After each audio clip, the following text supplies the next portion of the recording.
Capítulo 6.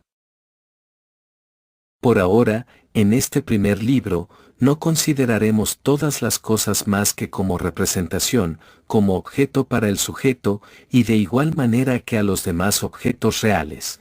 Solo miraremos por el lado de la perceptibilidad a nuestro cuerpo, de donde viene para todos los hombres la percepción del mundo. Por lo tanto, no será para nosotros más que una representación. Verdad es que la conciencia del hombre, que se resistía ya a reconocer que los demás objetos son puras representaciones, muestra todavía mayor repugnancia a admitir la idea de que su propio cuerpo no es otra cosa tampoco que representación.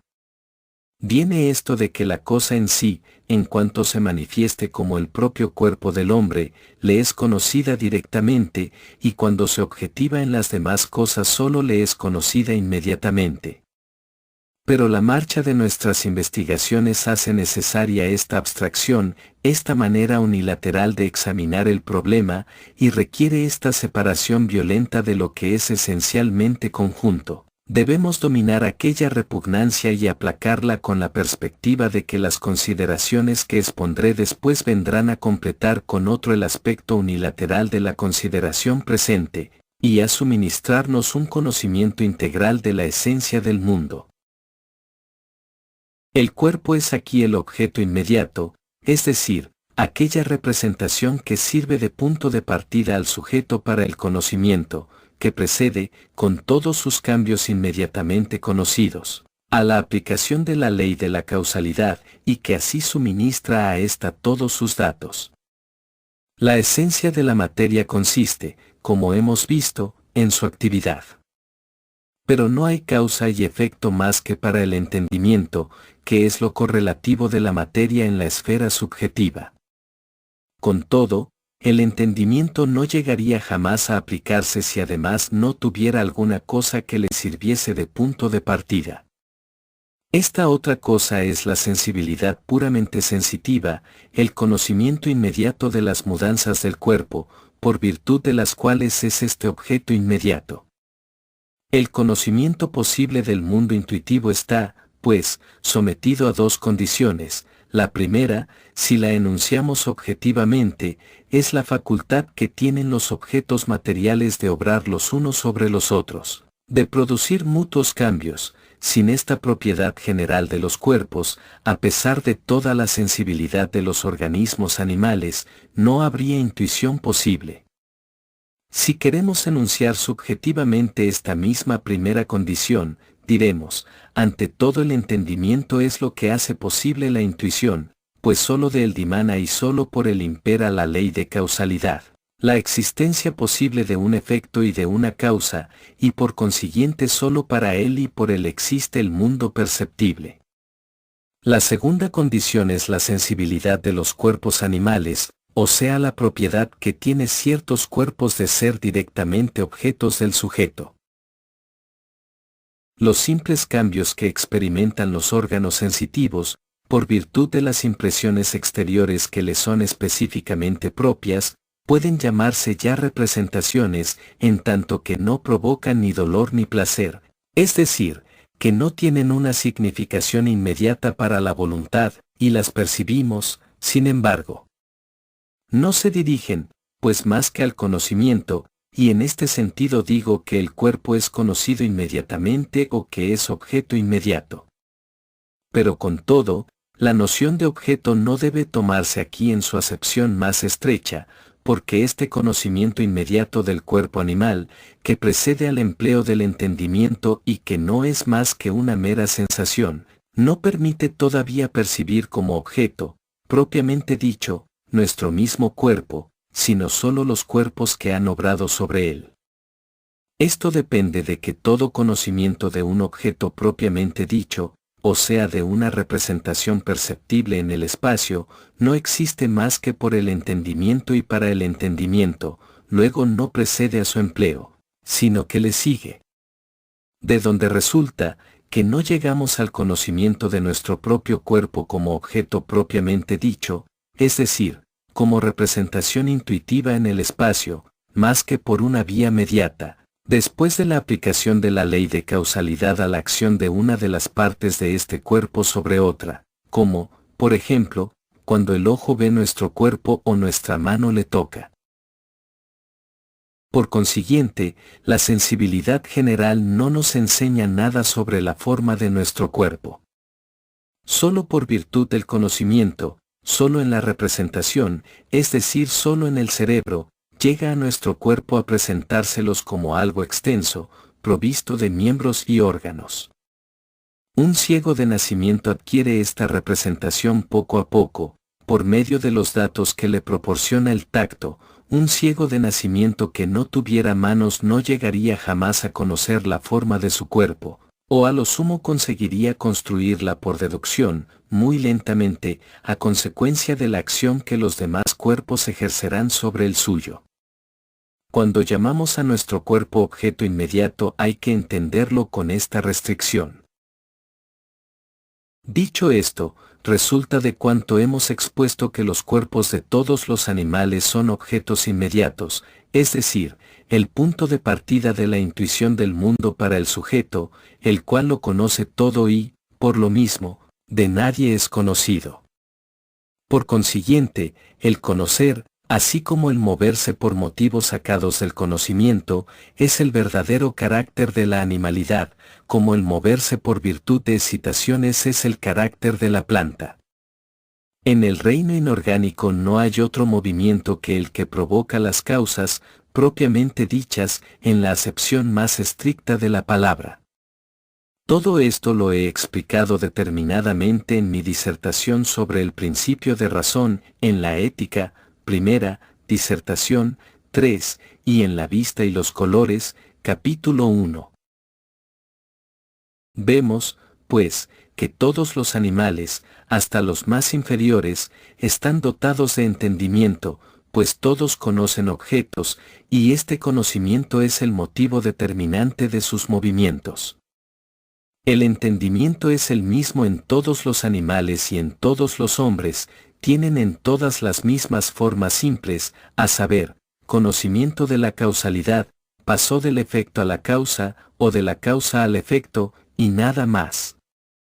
Pero los grados de su vivacidad y la extensión de su esfera de conocimiento son muy diferentes, variados y múltiples, desde el escalón inferior, que no conoce más que la relación de causalidad entre el objeto inmediato y el objeto mediato, es decir, lo estrictamente suficiente para pasar de la impresión recibida por el cuerpo a su causa y para percibir a ésta como objeto en el espacio, hasta los grados superiores, que conocen el encadenamiento causal de los objetos mediatos entre sí. Conocimiento que puede elevarse hasta descubrir las implicaciones más extremas de causas y efectos en la naturaleza. En este último conocimiento pertenece también al entendimiento y no a la razón, cuyas nociones abstractas no pueden servir más que para recoger, fijar y combinar lo que el entendimiento ha percibido y comprendido directamente, y nunca para producir la comprensión misma. Toda fuerza natural, toda ley física, todo fenómeno, en los cuales se manifiesten tales nociones deben previamente ser percibidos de manera directa por el entendimiento. Debe ser conocido intuitivamente antes de poder llegar en abstracto, para la razón, a la conciencia reflexiva. Fue una concepción inmediata e intuitiva del entendimiento el descubrimiento hecho por R. Oke de la ley de gravitación, a la cual redujo de un golpe tantos y tan grandes fenómenos, y que luego vinieron a conformar los cálculos de Newton. Lo mismo puede decirse del descubrimiento, debido a Lavoisier, del oxígeno y del papel importante que desempeña en la naturaleza, y otro tanto del de Goethe, acerca del modo de producción física de los colores. Todos estos descubrimientos no se debieron más que a esa operación inmediata, que consiste en remontarse exactamente del efecto a la causa, operación a la cual sigue muy pronto el conocimiento de que la fuerza natural que obra en el fondo de todas las causas de la misma especie es idéntica, y toda esta comprensión no es otra cosa, salvo la diferencia de grado, que la manifestación de esa misma y única función del entendimiento, por medio de la cual el animal percibe también la causa que obra. sobre su cuerpo, como objeto en el espacio. Así, todos estos descubrimientos son, como la intuición y como todas las manifestaciones del entendimiento, una comprensión inmediata, y como tales, son obra de un momento, de una ojeada, de una inspiración y no resultado de una serie de deducciones sin abstractos. Estas últimas, fijan, en cambio, para el uso de la razón, los conocimientos inmediatos del entendimiento, depositándolos en los conceptos. En otros términos, sirven para hacer claros estos conocimientos, es decir, para poner al hombre en situación de explicárselos y de comunicarlos a los demás. Esta aptitud del entendimiento para penetrar las relaciones de causalidad entre los objetos inmediatamente percibidos, tienen aplicación no solamente en la física, cuyos descubrimientos todos se le deben, sino también en la vida práctica, en la cual se llama prudencia, mientras que en su primer empleo se denomina más bien perspicacia, penetración, sagacidad. En rigor, prudencia significa exclusivamente el entendimiento puesto al servicio de la voluntad. Con todo, estas diferentes nociones no pueden definirse de una manera enteramente precisa, pues se trata siempre de una misma función de ese entendimiento que vemos ejercer a cada animal cuando percibe intuitivamente los objetos en el espacio. Esta función, en su grado más alto de desenvolvimiento, sirve, ya para descubrir en los fenómenos naturales la causa desconocida de cierta acción determinada, suministrando así la razón materia para meditar sobre las reglas generales que forman las leyes físicas, o ya, en el dominio de la motivación, penetra y descubre las intrigas y las maquinaciones, o bien expone motivos convenientes y coloca a los hombres que son accesibles a ellos en disposición de poderlos utilizar a voluntad, como máquinas que se mueven por medio de ruedas y de palancas, a fin de hacerlos servir para sus designios. La falta de entendimiento se denomina imbecilidad, es decir, torpeza en la aplicación de la ley de causalidad, incapacidad de comprender inmediatamente los encadenamientos de causa a efecto, de motivo a acción.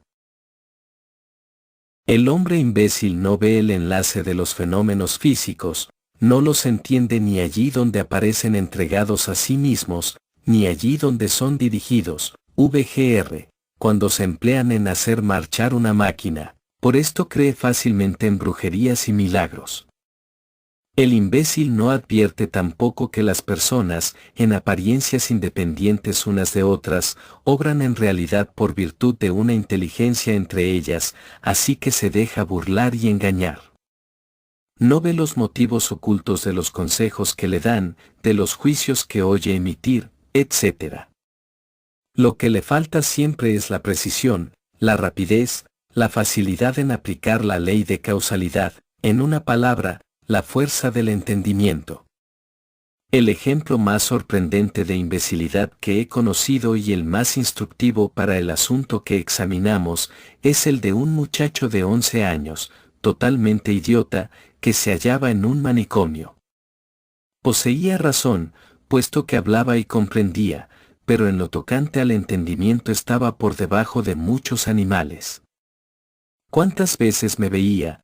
Contemplaba unos lentes que llevaba yo colgados del cuello y en los cuales se reflejaban las ventanas de la habitación y los árboles que se divisaban frente a ellas. Esto le llamaba siempre de admiración y de alegría y no se cansaba de mirarlo con asombro. La causa era que no comprendía aquella causalidad inmediatamente de la reflexión de la luz. En las diferentes especies de animales, los grados de viveza del entendimiento son todavía mucho más variados que en el hombre. Pero todos ellos, hasta los que más se aproximan a los vegetales, poseen la suma de entendimiento suficiente para pasar de la acción sobre el objeto inmediato al objeto mediato como causa, es decir, para la intuición, para la percepción de una cosa. Esto es lo que caracteriza a los animales, y de ahí viene su facultad de moverse y por virtud de motivos, y por consiguiente de buscar o coger cuando menos su alimento, mientras que las plantas no se mueven más que por virtud de excitaciones y tienen que esperar el efecto inmediato de estas excitaciones, a falta de las cuales languidecen, sin poder perseguirlas ni apoderarse de ellas. Es admirable la gran sagacidad de los animales superiores, tales como el perro, el elefante, el mono, el zorro, sobre todo la de este último, cuya prudencia pintó Buffon tan magistralmente. En las especies más perfectas podemos hallar la medida exacta de lo que se puede el entendimiento sin el concurso de la razón, es decir, del conocimiento por medio de nociones abstractas, cosa que no podemos apreciar en nosotros mismos, porque en nosotros el entendimiento y la razón se sostienen mutuamente.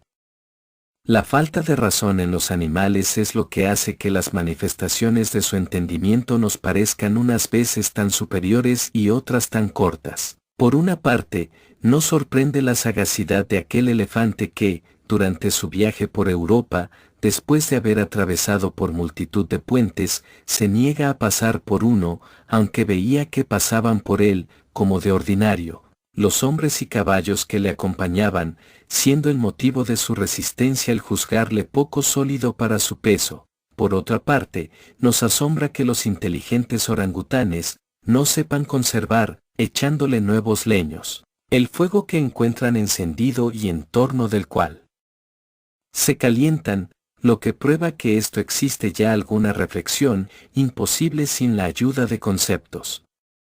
El hecho de que los animales posean a priori el conocimiento de la relación de causa a efecto, como forma general del entendimiento, es indudable, por ser para ellos, como para nosotros, la condición previa de todo conocimiento intuitivo del mundo exterior.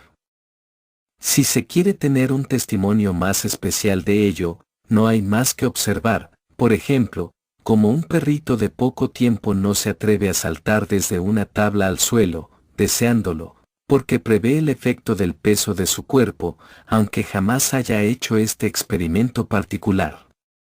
Como todo, en la apreciación del entendimiento de los animales, debemos evitar el atribuirle aquello que es manifestación del instinto.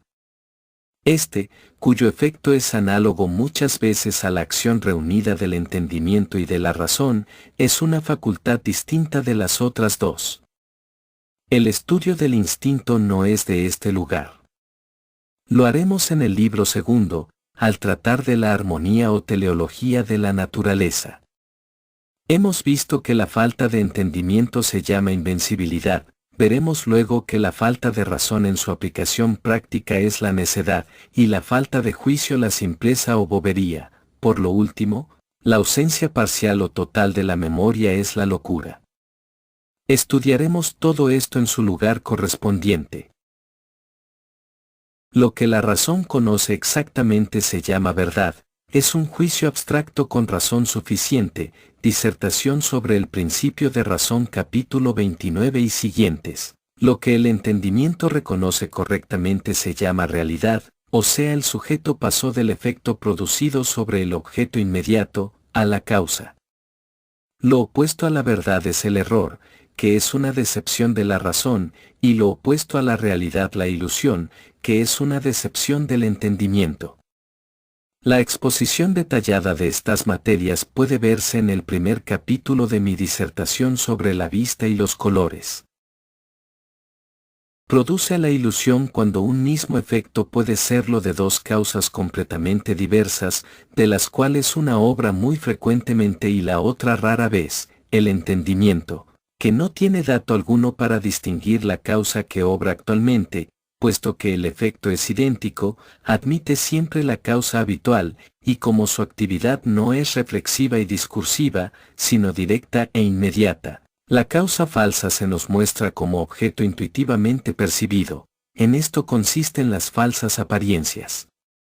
En la obra antes citada mostré cómo una posición insólita de los órganos sensitivos pueden producir una percepción visual doble y una percepción del tacto igualmente doble. Con lo cual creo que haber probado irrefutablemente que la percepción no existe más que para el entendimiento y por el entendimiento. Véanse otros ejemplos análogos de decepciones del entendimiento o ilusiones, Tales son el bastón sumergido en el agua, que parece roto, las imágenes producidas por los espejos esféricos, que parecen colocadas un poco detrás de la superficie cuando ésta es convexa, y muy lejos de ella hacia adelante cuando es cóncava, la luna, que produce el efecto de ser mucho mayor en el horizonte que en el cenit, efecto que no es óptico, pues las medidas mierométricas han demostrado que, por el contrario, nuestros ojos abarcan a la luna en el cenit con un ángulo visual un poco más abierto que cuando la vemos en el horizonte. El entendimiento es el que admite que la causa del menor brillo de la luna y de todas las estrellas en el horizonte es su alejamiento mayor, y juzgando según las leyes de la perspectiva aérea, como si se tratara de objetos terrestres, crea la luna mucho mayor en el horizonte que en el cenit, y a la bóveda celeste más extendida en el horizonte, es decir, de forma de medio punto. La misma apreciación con arreglo a la perspectiva aérea, falsamente aplicada, es la que nos hace ver montañas muy altas, de las cuales solo es visible la cima a través de una atmósfera pura y transparente, más próximas que lo están en realidad, con detrimento de su altura, tal parece el Mont Blanc visto desde Sayenche. Todas estas apariencias engañosas existen en nuestra intuición inmediata y no hay funcionamiento alguno de la razón que pueda suprimirlas. El razonamiento puede ratificar un error, es decir, podemos en guardia contra un juicio sin razón suficiente, por medio de otro juicio contrario y verdadero. Por ejemplo, nos enseña, en abstracto, que no es el alejamiento mayor, sino los vapores, más turbios en el horizonte, la causa de que sea más débil allí el brillo de la luna y de las estrellas, más a pesar de todo conocimiento abstracto. La ilusión persistirá inmutable en los casos que hemos citado, pues la razón, facultad de conocimiento, que sólo el hombre posee, a manera de adición a las demás, está separada entera y claramente del entendimiento, y éste puede, hasta en el hombre mismo, hallarse privado de razón. Todo lo que puede la razón es saber, el percibir intuitivamente pertenece solo al entendimiento y está fuera de la influencia de la razón.